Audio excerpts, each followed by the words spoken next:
Greetings, everyone. I am Jeff Rhodes, senior member of Crossroads Consulting, where we help businesses outsource, grow, reduce costs, and protect their business assets. We're continuing along the theme of Tales from the HR Crypt. We did an interview with Matt Opprecht. We have known Matt for several years now. This is a very tenured, very senior HR professional, works for a company called Get Sourced. Matt has extensive background in HR, and he's dealt with some extraordinary cases over the years. The first one in Matt's case history here is case of the bull in the china shop. Now, what's interesting about this one here is you've got this owner of a company with about 30 employees, manufacturing company. And the owner, I guess, is kind of old school back in the day where you really didn't care much about HR or how you treated people or how you talked to people. But things change, right? There's certain etiquettes in the workplace that must be adhered to avoid, some really serious issues. Well, this particular owner didn't give a crap about etiquette, right? Didn't care about communication, didn't care how he treated people. That's a good one. There's a lot of HR traps. The second interview is interesting. It's called Case of Off the Rack. Now, this is a financial services company where everybody has to dress appropriately, right? You have very professional people working there, and the clients expect a certain etiquette, etc. And this one particular female employee, her dress code was, I don't want to give up all the secrets and I don't want to steal any thunder, but you'll want to hear the story about Case of Off the Rack. The third little episode with Matt is Don't Fear the Reaper. This one's interesting because it involves family leave, a very complex federal law, Family Leave Act. A lot of times when employees get off on family leave, they can have an extended period of time where they can be off the job, right? You can't fire them because they're on Family Leave Act. But when they come back, sometimes things have changed for whatever reason. And that's the case in this one, Don't Fear the Reaper, where this particular employee came back, let's just say, different than what they were when they left. So these are some of the things that we're doing at Crossroads Consulting. We're trying to bring to the table not only expert advice that normally would cost you money to get, or you'd have to spend a lot of time researching, and we're adding some entertainment value to these HR segments. So that's the story behind Matt Opprecht and his HR cases. Thank you for viewing, and we hope you enjoy. All right, good morning. Welcome to Crossroads Consulting, where we help companies outsource, grow, and protect their assets. I'm Billy Rhodes. This is Jeff Rhodes, not looking at the camera and taking notes already, like he doesn't know what I have to say. Today, we have a special guest, Matt Opprecht with Get Sourced. And we've known Matt for a while now, worked with him on some other ventures, and Matt's been in the HR world. Today, we are adding some cases of the Tales from the HR Crypt. This is one of our new episode series talking about human resource nightmare type situations, how they took place, how you can handle them, and some edutainment, as we call it. Right? And these are a lot of fun, man. These are real life stories. These are real life experiences that businesses have encountered and people like Matt have had to deal with. So with that, man, I'm looking forward to your stories, Matt. Yeah, welcome, Matt. Yeah. Tell us a little bit about yourself, background, and your company. Absolutely. Good morning. Good morning. It's good to see Bill and Jeff. And as they alluded to, we've worked together in the past. A little bit about myself. I'm about 33 plus years into human resources at this point. I started out in the very early 90s. When back then, really the most you had to do in an HR position was go through applications and interview people and hand off applicants to management. That was Right, right. Yeah. really, there was no ACA, there was no FMLA, all the regulations that exist now. Everything was in English. You never had to worry about Right. second languages to be able to. So a lot of changes over the last 33 years. I spent half my career in what I call static HR, a singular manager in a singular company, dealing with what we call a static workforce. It's always the same people every day. The second half of my career I spent in the PEO space, professional employer organization space, where really I kind of found my niche. With the PEOs, you work with multiple clients, multiple industries, different types of employees across the country. So it really gave me the opportunity to dig into what I really, really like. And that is, I'm just an aficionado of employment law. I love it up, down, sideways. I just love getting into it. I love kind of breaking it down, utilizing my experience with it to help clients and employers as well as employees. And it's been a great ride since then. I was semi-retired for about 5 years when I met Bill and Jeff. And I happened to find a company that would help me fill up a few hours a week, which was what I was really looking for. And the company was called Sourced, and they're a back office administrative company that really takes over the fractional services for any organization. Could be accounting, marketing, virtual assistants, human resources, and we also do talent acquisition. And starting with that company a couple of years ago, I kind of built up their human resources platform and their offerings. And we now have a nice stable of clients that utilize the human resources in addition to our biggest seller, which is, of course, is the accounting. But it's a fantastic company, started by two wonderful ladies about 9 years ago. They continue to grow year after year after year. They received multiple awards every year for their service, for their standards, for their excellence in terms of dealing with their client base. So I find myself to be very fortunate to be part of that team. Well, that's awesome. I know I introduced one of our vendors to you guys, and he really appreciated the call. He's just trying to figure some things out. So, yeah, I mean, the services you guys provide are valuable. Because if somebody can't afford a full-time professional in that seat, you guys have some options. So Correct. Let's go ahead Absolutely. and jump in. Let's go ahead and jump into this. Jeff, what's our first case here? Yeah, this is a case of the bull in the china shop. I'm intrigued to hear about it, Matt. Yes, this was actually a story goes back about, oh my gosh. Oh, well, we're almost 20 years now. This is my first foray into the PEO world. Okay, so I was working literally directly for a PEO whose basic services are payroll, human resource. This is of course, benefits and workers' comp are in there as well. I was the director of human resources for this company. It happened to be owned, and I'm not going to name any names. Right. But yep. No. Yeah. Keep it everything was on. owned by an individual who was, shall we say, short-tempered. To the point where nobody really felt comfortable around him. This is the owner of the business. He had another partner who was a little more laid back that most of the employees would want to deal with. In that situation, you try to keep things as even keeled as possible. There would be times where the owner would step out. If it was too hot, he would yell.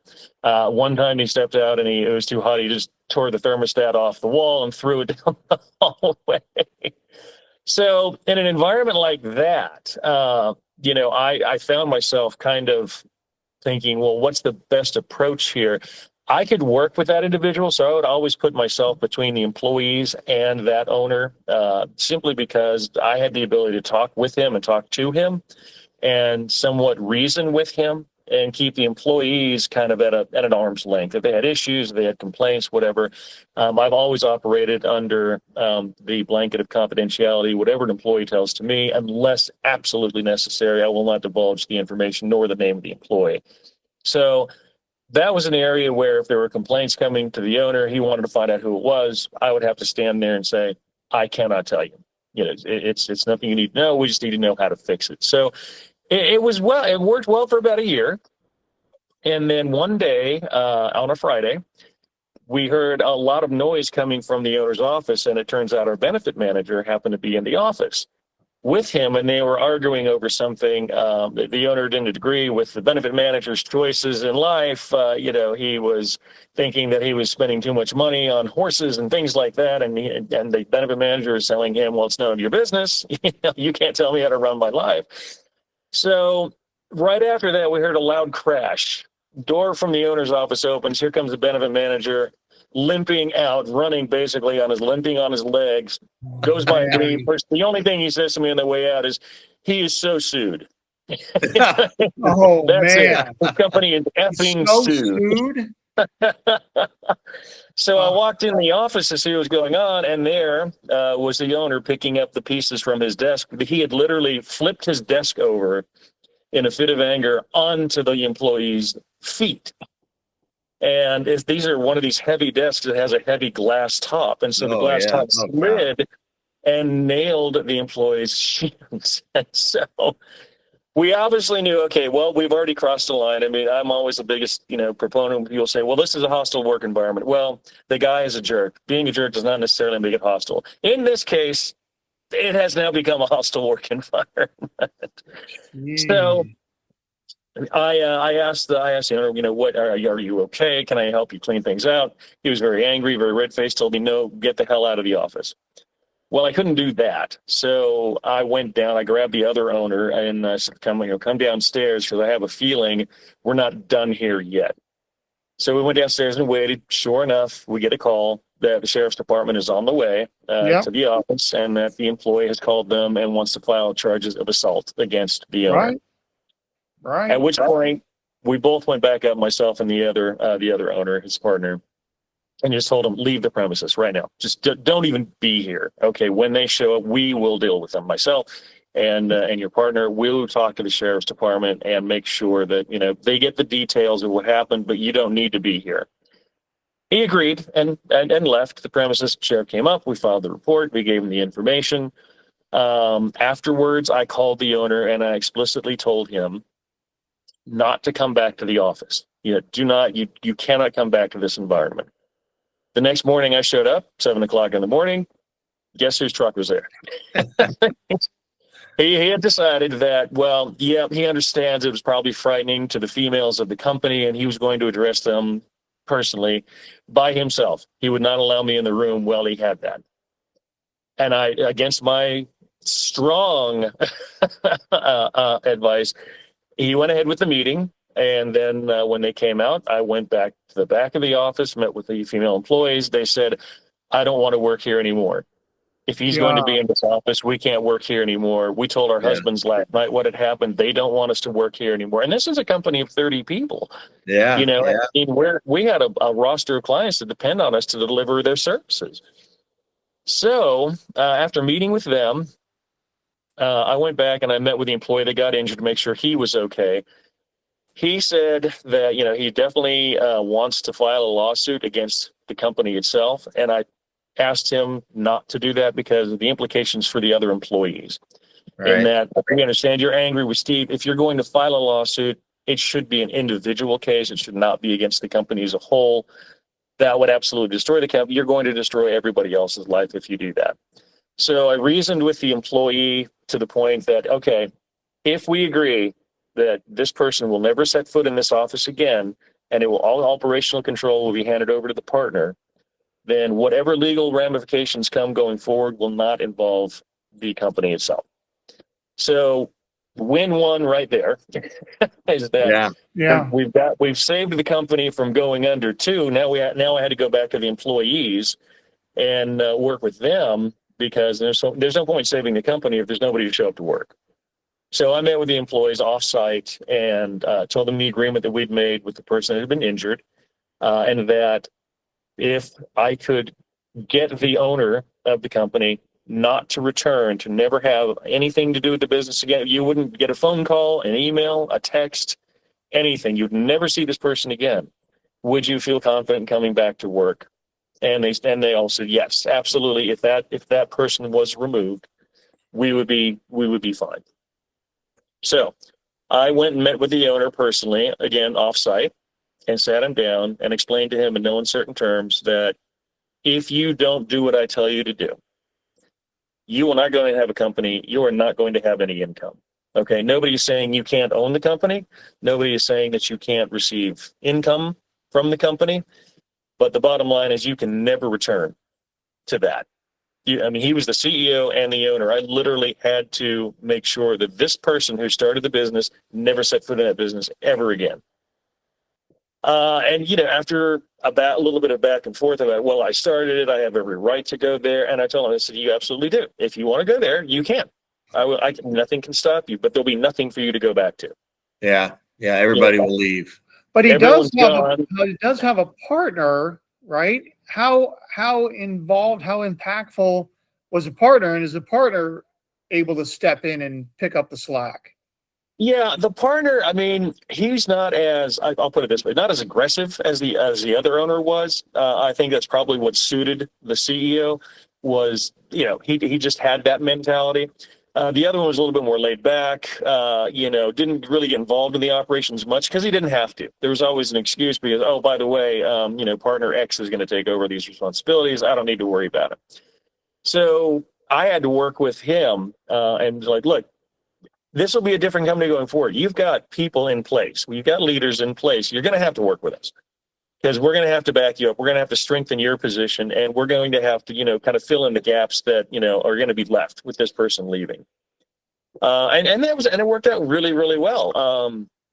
He came in and, immediately stepped up. He was engaged. We set up employee recognition programs that he was engaged with.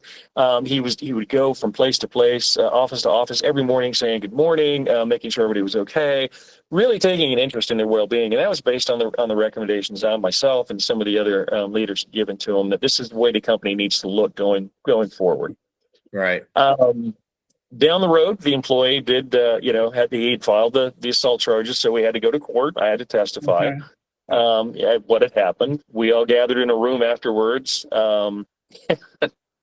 This is what was always fun about it for me was that we got in there and the owner's lawyer was there and said, okay, well, here's what's going to happen. Went through a list of things and he turned to the owner and he said, and you, by the way, never, ever, ever go back. Don't ever set foot in that office again. And I thought, no, that sounds familiar. It's very good. Yeah. So I'm glad the attorney agreed with me. So, I mean, it really worked out well for all the parties involved. The company continued. The employees were happy. The only downside to the story was that about a year later, they merged with another company. So, that's probably a good thing. But let me ask you this. Were there any civil lawsuit charge implications, and was there any financial penalties that this business had to deal with? None of the business had to deal with everything, as I had explained to the benefits manager who was looking to file suit, was going to be filed against the owner directly. And really, after we had the assault case, after it was finished up, I didn't hear much back. I would ask the partner every once in a while, what's so and so doing? Apparently, he went into going into some other line of business. We really never talked about it, and I really didn't want to bring that into the organization because I didn't want a lot of gossip going around it. The last thing you want to do is walk into an office and have the girls going, "Oh, did you hear what happened to so and so?" Yeah. So he didn't get arrested. He, probably had to pay a little bit. He did get arrested. He got arrested for the assault, and then he had to bail out. And then we went to court. The court found that it was. I can't remember what the ruling was, but it really wasn't that bad. He had to pay a fine. So to speak. There was no jail time or anything like that. He wasn't hauled off in the cops, but he did, for all intents and purposes, lost his business. Sure. So this happened 20 years ago, and obviously HR has changed a lot since then. Was there any anger management avenues to go down back then, and was that considered? Typically, there would be. If it was any other employee in the organization, I can usually recommend that, and we go through that program. That was not an option with this particular owner. It was, and again, I get it. You started a company. There is a somewhat of a, what they call a God complex when you're in that role. I can do whatever I want. I will do whatever I want. I'm not beholden to the rules. By the way, yes, I own an HR company, but and again, these are things that you don't want going beyond the borders of the doors. If the clients Yeah. found out, what was happening in the company that's supposed to be guiding them, they would Right. never want to do business with us. Right. So Right. it was a delicate balance. It really, really was. Like I said, probably, the best thing that happened is finally this owner did go too far, so we were able to remove that toxic, piece. Then the company was sold about a year ago. All the employees went with it. I was very happy about that, except for me. The company we merged with already had a director of HR, and even it was so funny because the partner's like, I really hate this because basically, if you hadn't done what you would have done, we never would have got to this merger. So now was this? Our other VP is like, yeah, you kind of saved the company, but you kind of screwed yourself out of a job. Yeah. But that's not what my thought process is or was at that time. I'm like, look. Yeah. If you guys are all moving over and the company's intact and it was valuable, then I'm happy that I was able to facilitate that. Well, that's an interesting story. I have been involved in situations not that bad, but the tyrants and the rude emails and texts and stuff like that from the owners. All right. Well, hey, man. Whew. Well, that's a good learning experience there. That's truly a I probably should mention. I probably should have mentioned the owner was an ex-Marine sniper as well. Had a safe in the back office full of weapons. Didn't want to mess with them. The next episode is called "Case of the Off the Rack." All right. Yeah, I gotta hear about this one. This is a good one. This is actually a client tale. And this was I'd say probably 5-10 years ago. I can't remember the exact date, but so again, being in PEO, you're dealing with different industries, different clients, different employees.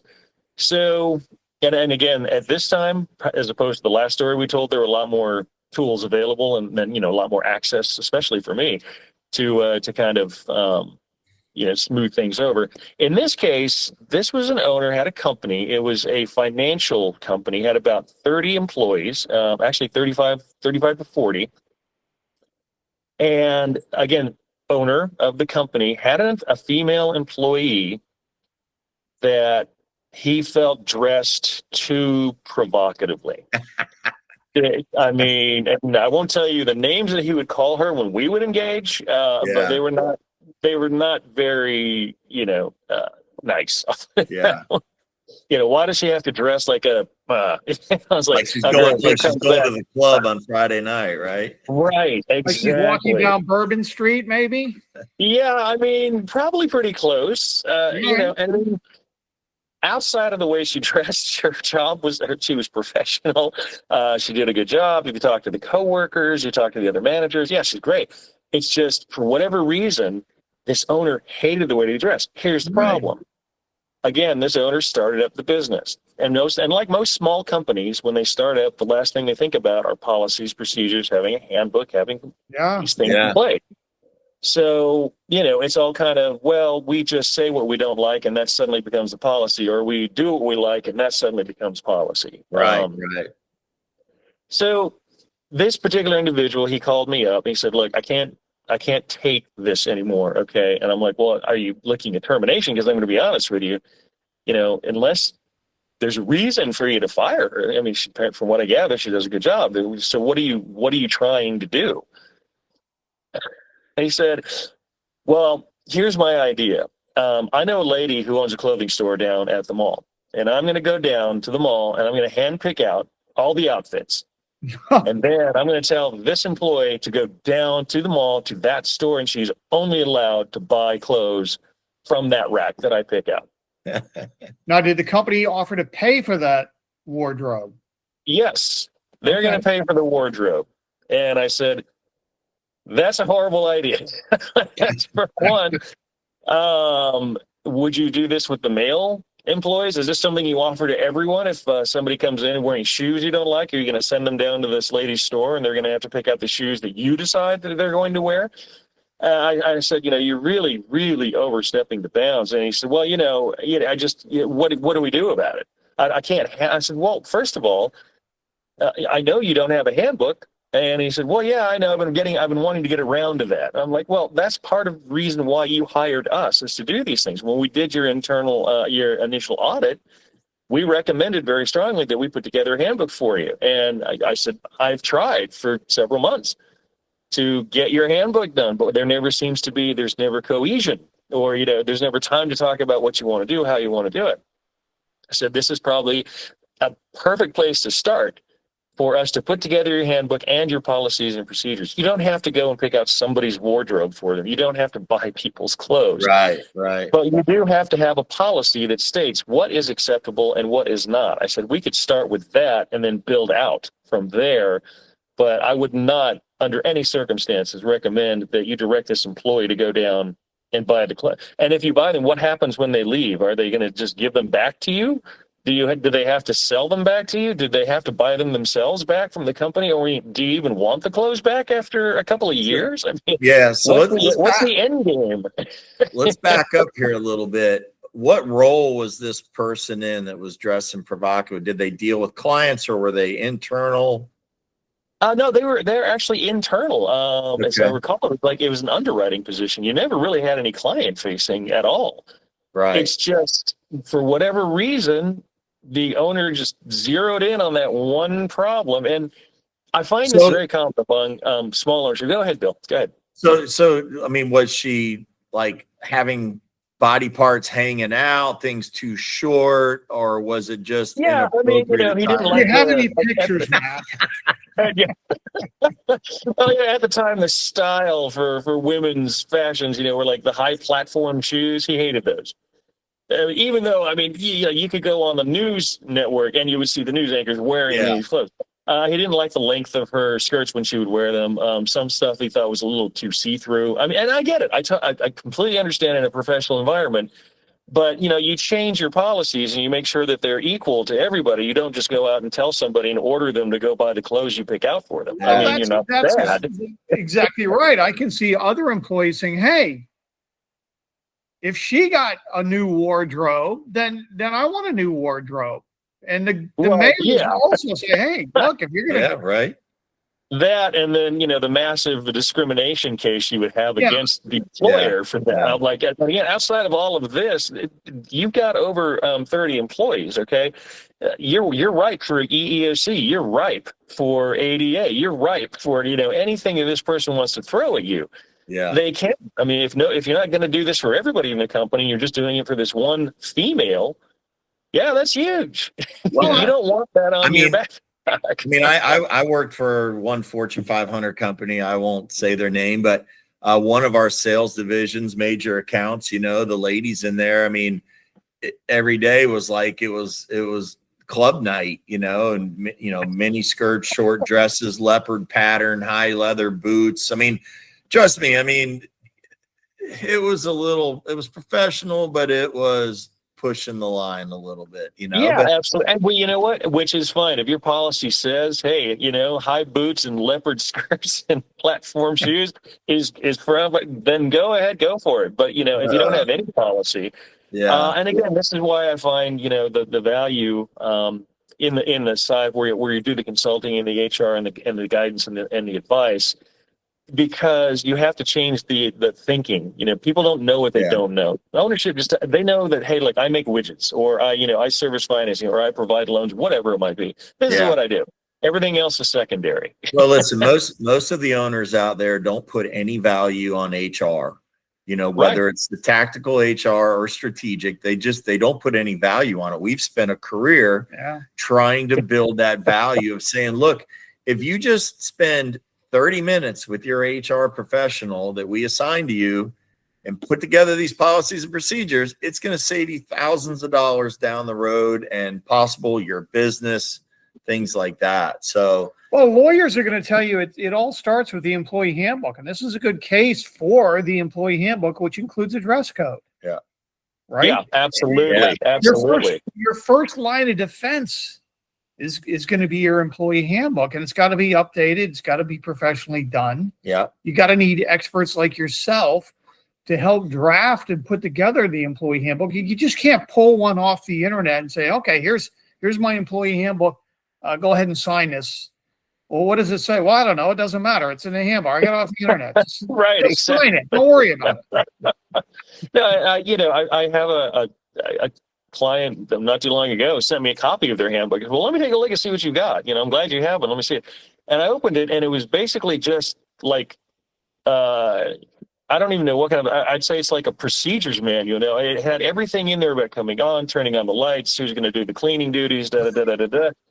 And there's nothing at all in there that had anything related to sexual harassment. What happens if you've got, violence in the workplace? What happens? I mean, like nothing. Right. I said, this is great. This is a procedures manual. Now Oh we my got to God. work on actually getting you an employee handbook that's going to, stand up in court. Yeah. Yeah. Great story. Great story. The last one we have here, the last case. This is Case of Don't Fear the Reaper. I love these titles, Matt, so I'm intrigued by this one. Okay, this one, I love this one because it really kind of gets to the heart of why I love doing what I do. Especially, with Source, because we work with a lot of small clients. I mean, you're talking about clients 5, 10, 15, 20 people Right. that, they can't afford to bring in somebody, like with my background and experience, I'm unaffordable to these people. Okay. But my role at Source makes me extremely affordable for them. And this is a great company. It's a small landscaping company located here in Georgia. Again, no names, but they have 12 employees. Okay, so it's not a huge business. They do some grading, they do some landscaping business out there. Nothing major. It's not a Fortune 500, but they engaged us for, they came to us initially. They had a question about an employee, and they didn't know what to do from an HR standpoint. So they called us up, and Gabrielle, our owner, said, "We'll talk to Matt, and he'll help you out." So I walked them through that issue, and they're like, "Oh, well, this is great. We could probably use human resources on a regular basis, even if it's nothing more than what they call it. Say, hey, we like it. It's like, we love having you on retainer. If that's the way you want to look at it, that's great. Yeah, sure, I'm on retainer. You're not going to use me all the time.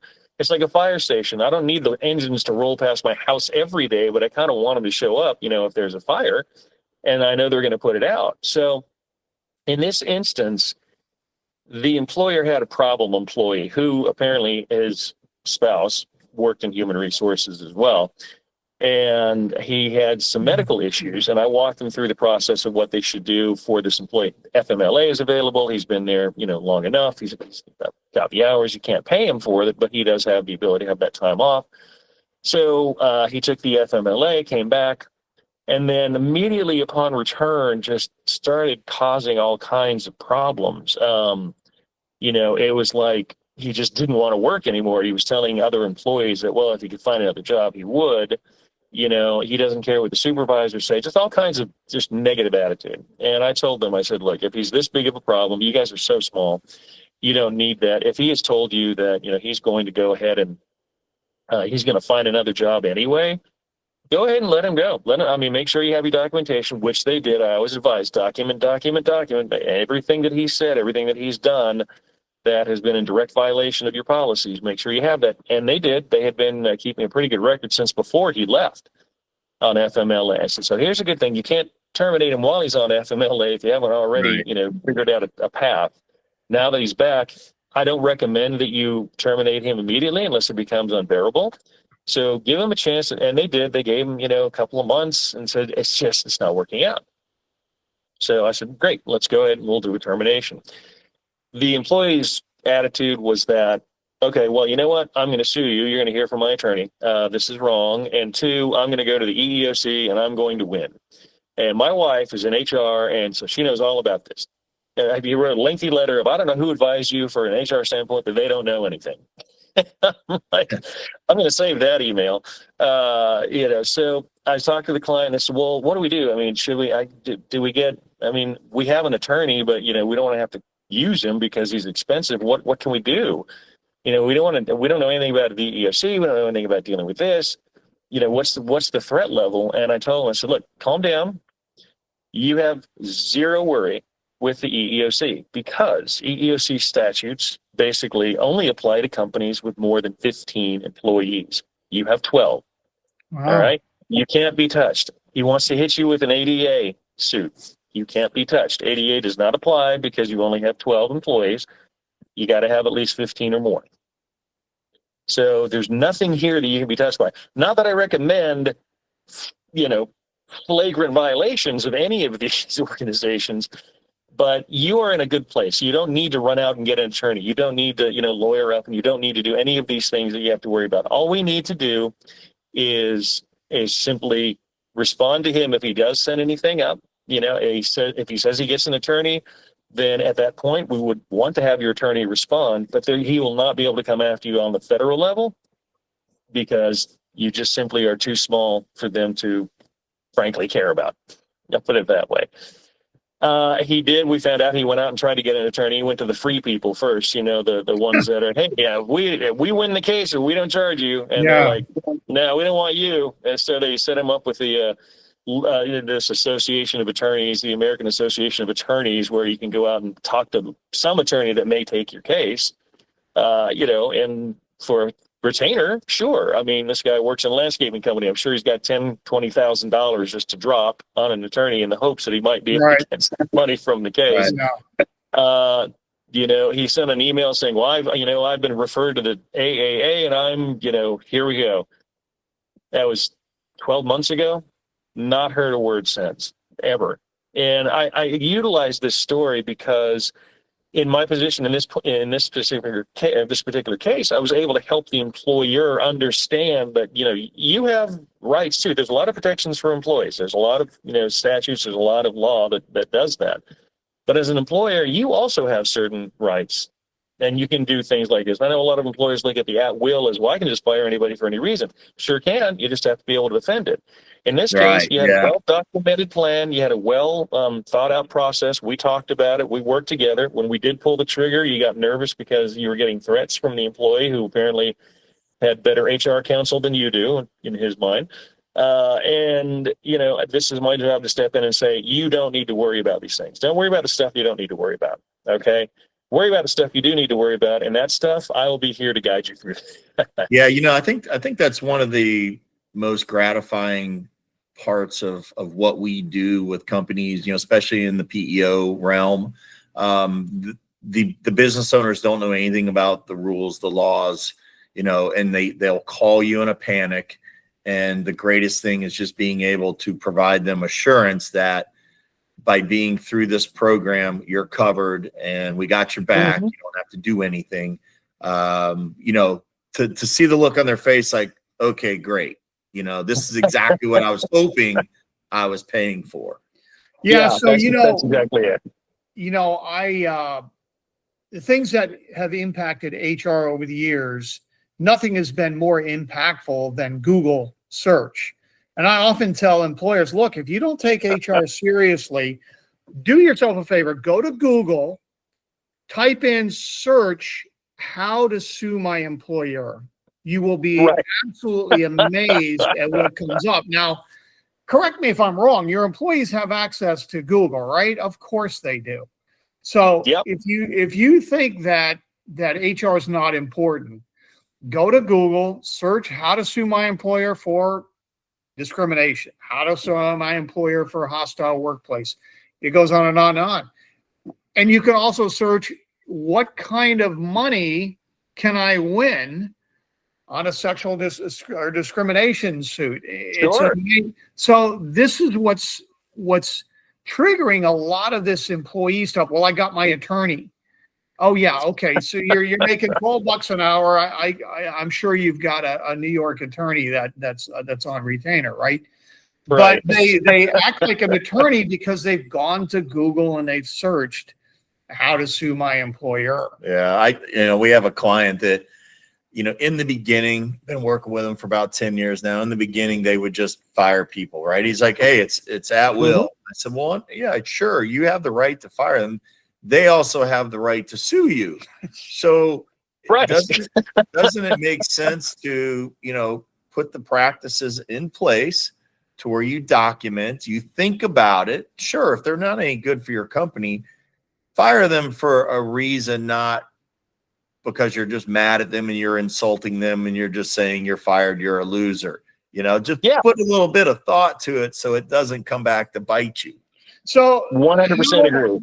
How important do you view performance evaluations, and do you find that a lot of employers don't really do much with performance reviews? I find, depending on how they use them, I find them very valuable, and then in some cases they're a complete waste of time, and I'll kind of elaborate on that. I've got several of our clients from Source doing this, what I'm about to talk about. We all talk about when we bring on a new hire, we talk about onboarding and, hey, what about that 30, 60, 90-day period when they're ramping up? You want to make sure that they understand the business, that, that they are meeting their expectations. You're getting what you need from them. But I also incorporated into that, it's like, I would rather you do a performance review every 90 days, say quarterly, rather than the annual review. And the reason behind that is because if you go to somebody after a year and say, here's where you didn't meet our expectations 8 months ago, well, you can't fix that. It's too long of a time. And so I have basically incorporated with some of my clients, like, do a 30, 60, 90 day. And then at the end of that 90-day period, go back and do another one based on, hey, you know what? In the first 90 days, these two things slipped through the cracks, but these other things were fantastic. You exceeded expectations. You're going to move those two pieces over to your next 90 days. Let's focus on those, and let's focus on this. That way they're getting, real time, performance reviews as to what they can and can't do, or what they're succeeding or what they're not succeeding at. It opens the door of communication more to their direct report. I mean, obviously, in my opinion, any manager, any leader should always have that door open. If an employee has an issue or a question, or they're struggling, they need to step in and help them resolve. But by doing it every 90 days, these clients are really, they just love it. And every time I have to sit in on an employee review, it's great because hey, you did so well here, you did well here. With the understanding that not every time you get an evaluation, there's going to be a pay raise. We just went through that with a client, that, oh, well, I did really well on my 90 days. Do I get a raise? Like, no, not yet. Yeah. You can still do the annual raises. You may want to give a little bump after the first 90 days or maybe 6 months in, depending on what your agreements, state. But at the end of the year, then you have a clear record of this employee's progress. And, there shouldn't be any mystery to anybody on either side as to where the improvement needs to happen and where the improvement did happen and was great. Right. Yeah, you hear more and more about how important communication is, especially with multiple generations in the workforce. Mm-hmm. And management needs to take the communication seriously, because there's some things that could be detrimental to the company, and they need to make some accommodations and changes if they're getting honest communication. Yeah, I mean, if we're working together, Matt, and you have to communicate to us too, you're going to communicate to the old timer much different than you're going to communicate to the young buck like me, right? Well, there we go. I mean, just send me a text. I'm good with that, Matt. Him, you might need to sit down, So. I just Googled age discrimination here. Okay, yeah. So, well, listen, Matt, we certainly appreciate you sharing these cases with us. We feel they're very valuable. What is your website for Sourced? It is www.getsourced.com. All right. The company is actually called Sourced, and I'll tell you why that we get hung up on that. When the company was started, there was no domain for Source. It was already taken. So they had to figure out something. So they put in the Get Sourced, and now everybody always refers to it as Get Sourced. And the owners are always like, we might as well just change the name of that. Yeah, well, I called it Get Sourced, So. That's totally fine. Totally fine. Well, this whole concept of outsourcing and fractional this, fractional that, CFO, fractional HR is growing by leaps and bounds. Private equity is involved in services such as this because it makes all the sense in the world. You're getting expertise at typically the fraction of the cost of a full-time employee. You're avoiding the full-time hire liabilities. But then in a tight labor market, this fractional concept is a beautiful thing.